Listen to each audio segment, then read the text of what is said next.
There is no such thing as self-made man. Gusto mong sabihin, Puro Jet, ikaw lang ang gumawa sa sarili mo? Wala kang tatay, wala kang nanay nagpalaki sa'yo? Wala kang mga kaopisina na gumawa ng talk mo? O mga teacher na nagturo sa'yo?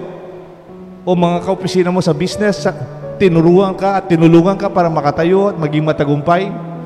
I'm sorry. Pag pinakilala ka bilang a self-made man or self-made woman, politely said, sorry, thank you for the introduction. Thank you for the compliment. But I would like to inform you, I am not alone. Actually, I am not self-made. I acknowledge my team. I acknowledge my mentors and those who brought me where I am today. Kung wala sila, wala man ako. That is becoming humble and true, in fact, to the reality of who we are. In the name of the Father, the Son, and the Holy Spirit. Amen. You cannot do it alone. Hindi mo kayang mag-isa. Jesus team. Jesus worked with a team. So don't do it alone.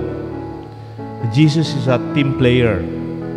From the beginning, Jesus worked with, never alone, never with himself, no. His first major task is to build this team. Like in the gospel today from St. Luke 6 and earlier, he was already building up the people who will be working with him. And he stick it out with them until the end of his life and even beyond. Even after resurrection, binalikan pa rin niya kahit iniwanan siya. And when he was ascending to heaven, these disciples were with him. He never turned his back to his apostles. Though one of them, Judas, turned his back from Jesus and maybe could not forgive himself for what he had done, he took his life. But maybe if only Judas did not underestimate the mercy and the love of Jesus for him, maybe his life did not end that way. Because even Peter and the rest of his companions betrayed Jesus, but Jesus reached out to bring them back to the fold. Like when you're building a cathedral, it's not built by one. It's a community, not an organization that Jesus showed us. Hindi po nag-iwan ng organisasyon si Jesus nung pumanik siya sa langit. Nag-iwan siya ng isang komunidad, a body, a living community. I think Jesus is a master of the skill of delegation. Alam niyang ipasa ang responsibilidad sa iba. At alam niya pagkatapos ng buhay niya at pagbalik niya sa langit, He will only literally turn over the mission to these disciples.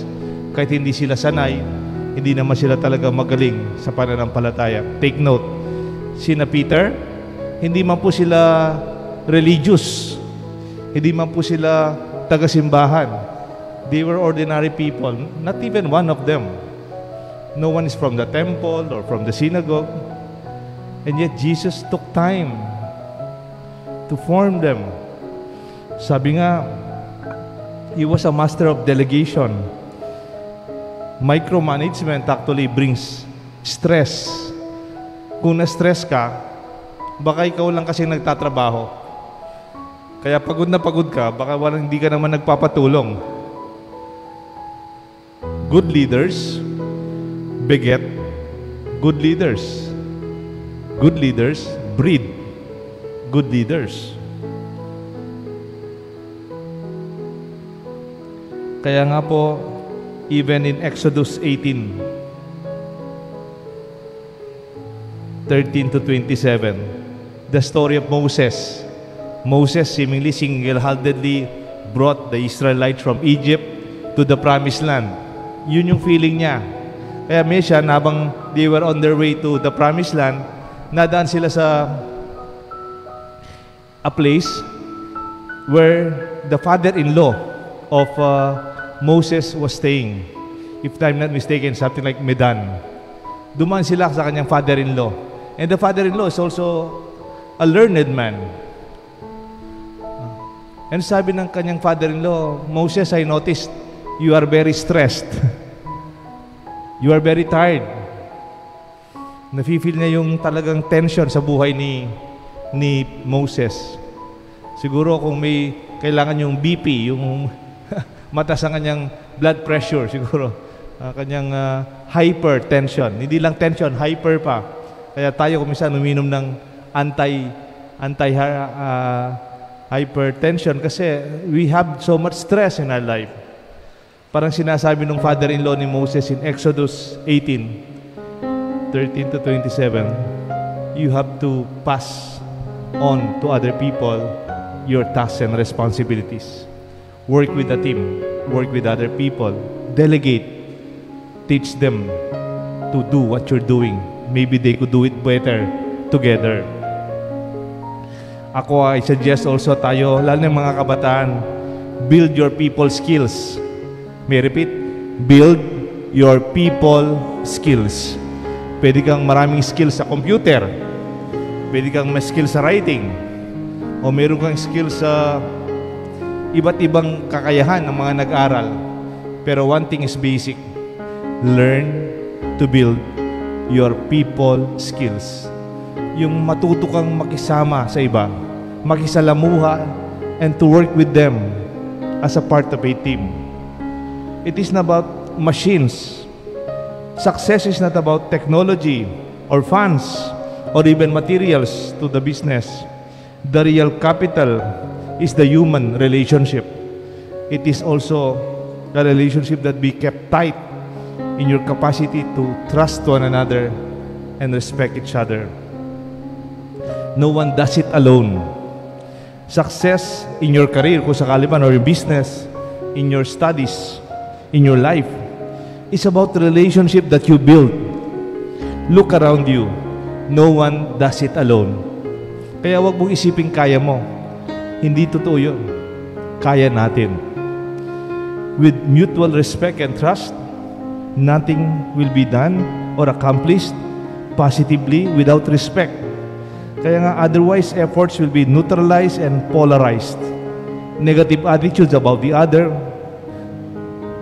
hindi, wala akong respeto sa iyo, may nagsasalita akong masama sa iyo, tinatawanan kita pag nakatalikod ka, wala akong nakikitang mabuti sa ginagawa mo. This experience, these negative attitudes about the other person or in a community or office or organization, it is paralyzing in the community, if not even destructive to the entire endeavor and mission of your community, your church and organization. Our expression of respect, tingnan niyo po yung mga Hapon, they have respect. Yung mga Hapon, tingnan mo, they bow before each other. That's respect. Punta ko po sa Thailand, they will put their hand close to their heart and they will bow.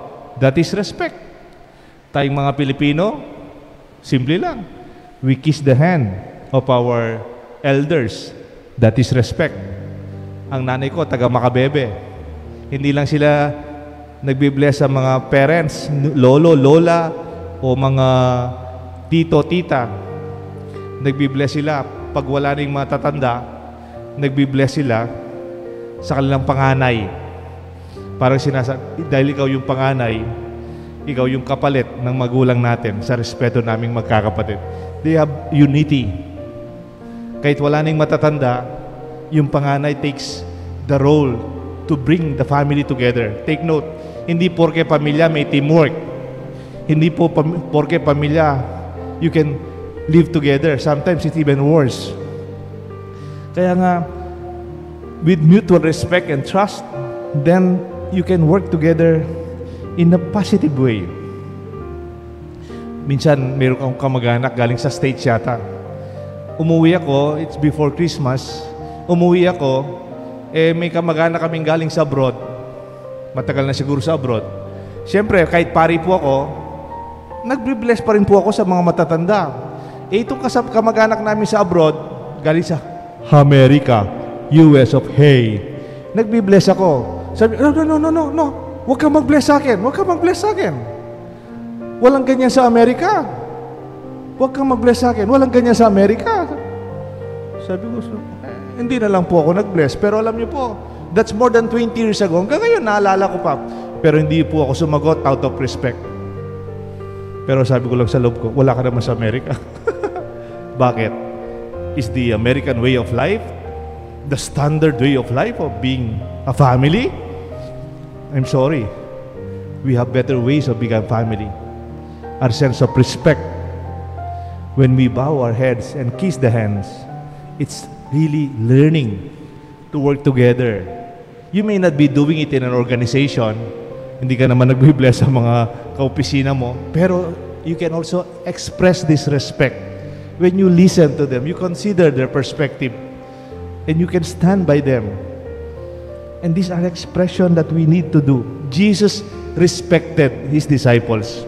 Kahit kung minsan mahirap silang turuan, kung minsan they do not get the point, but Jesus was so patient and they respect them in their own time. Kaya kung minsan, naririnig ko ito madalas, nasabi ko na nga yata, kung minsan mayroong mga pinapakilalang boss, pinapakilalang guest speaker, pinapakilalang mga resource person na matagumpay, tapos papakilala, ganito yung naririnig kong expression. Ladies and gentlemen, I would like to introduce to you our successful, famous, and very skilled resource speaker. Let us all clap our hands to Mr. So-and-so, for he is a self-made man. Palakpakan tayo, palakpakan. Excuse me. There is no such thing as self-made man. Gusto mong sabihin, ikaw lang ang gumawa sa sarili mo? Wala kang tatay, wala kang nanay nagpalaki sa'yo? Wala kang mga kaopisina na gumawa ng talk mo? O mga teacher na nagturo sa'yo? O mga kaopisina mo sa business, tinuruan ka at tinulungan ka para makatayo at maging matagumpay? I'm sorry. Pag pinakilala ka bilang a self-made man or self-made woman, politely said, sorry, thank you for the introduction. Thank you for the compliment. But I would like to inform you, I am not alone. Actually, I am not self-made. I acknowledge my team. I acknowledge my mentors and those who brought me where I am today. Kung wala sila, wala man ako. That is becoming humble and true, in fact, to the reality of who we are. Teamwork, saup-saup with our neighbors, karesiping tambale, with our community. Even as a parish priest, I hope to be at work with my neighbors. Sabi nga ng nanay ko, he always reminds us, tandaan nyo, kahit matagumpay ka, kahit may sasakyan ka, o may pera ka man, o may doktor ka, pag may nangyari sa'yo, ang pinakaunang tutulong sa'yo, yung kapitbahay mo. Tama? Nung parang na-stroke si Chirina, yung nagbuhat sa kanya, hindi man ako eh. Tumawag kami ng kapitbahay, binuhat si Chirina, dinala namin sa hospital. Kahit gaano ka kayaman, of course, always expect, especially in the Filipino community, there are people who are willing to help us, and they are the people closest to us. The partnership, even in business, even among choirs, homeowners, and offices, let us do the Jesus team. That Jesus is a team player. Learn to have this. Meron akong kilala, madre siya, madre. Bukas, anniversary ng kanyang pagka-madre. Ang pangalan niya, Sister Ena Pineda. Nung daw kinuwento sa akin na bago siya naging madre, I think she was already a professional. Graduate na siya, may trabaho na siya. Nagano siya, nag-scouting kung saan siya papasok na religious congregation. Nag-search in siya sa iba't ibang congregation. You can mention the different congregation. Marami siyang nag-live in, stay in siya. Nag-orientation about their life, their ministry, their apostolates. And then after a while, nag-decision na Sister Ena. Tapos tinanong siya, why did you choose this congregation? Alam niyo yung basis niya? Hindi man yung the mission, hindi man yung the community's values or the lectures or the ministry.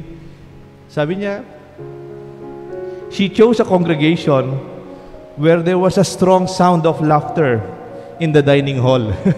Sabi niya, pinili ko yung kongregasyon na yun kasi nasa labas pa kami, naririnig ko nang tumatawa yung matatandang madre sa kusina at saka sa kanilang kainan. Sabi niya, gusto ko dito ako maging madre. Kasi ang lakas nilang tumawa habang kumakain sila, pati na yung mga nasa kusina. I think that attracts us also, isn't it? Sa ating simbahan, sana hindi lang maganda yung simbahan natin, magandang misa natin, pagkanta, ang misa natin maganda yun. Sana they also see that we are also beautiful as a community, as a team, and we are happy working together. We have mutual respect, we have trust, and we encourage each other to be the better person who we can become, to bring out the best in us. I remember Saint Francis and his brothers, they were walking, going to the community center sa plaza because they will be preaching one early evening. But while they were walking through the community, sa mga bahay-bahay, papunta sila sa sentro ng community, they were laughing. Nagbibiruan sila, tumatawa sila, saya-saya nila, nagjo-jokes-joke pa sila. And then, when they were already at the center of the town, sabi nito kasama niyang brothers, Francis, go, start preaching. Mag-preach ka na about the joy of the kingdom of God. Sige, mang-aral ka na sa kaharian ng Diyos. Sabi ni Francis sa kanyang mga brothers, let us go home. We did not yet preach, Francis. You did not already talk about the kingdom of God and heaven. Sabi ni Francis, that's enough. As people see us happy together, laughing as brothers, enjoying each other's presence, nag-enjoy tayo sama-sama, I think that is more effective than my preaching. Because they saw and witnessed and have heard the joy of the kingdom of God in us. Let this be our good news. I'd like to remind you, even Jesus know this from the very beginning of His ministry until the end and beyond. You cannot do it alone. Let us do it together. May God bless us all. The Father, the Son, and the Holy Spirit.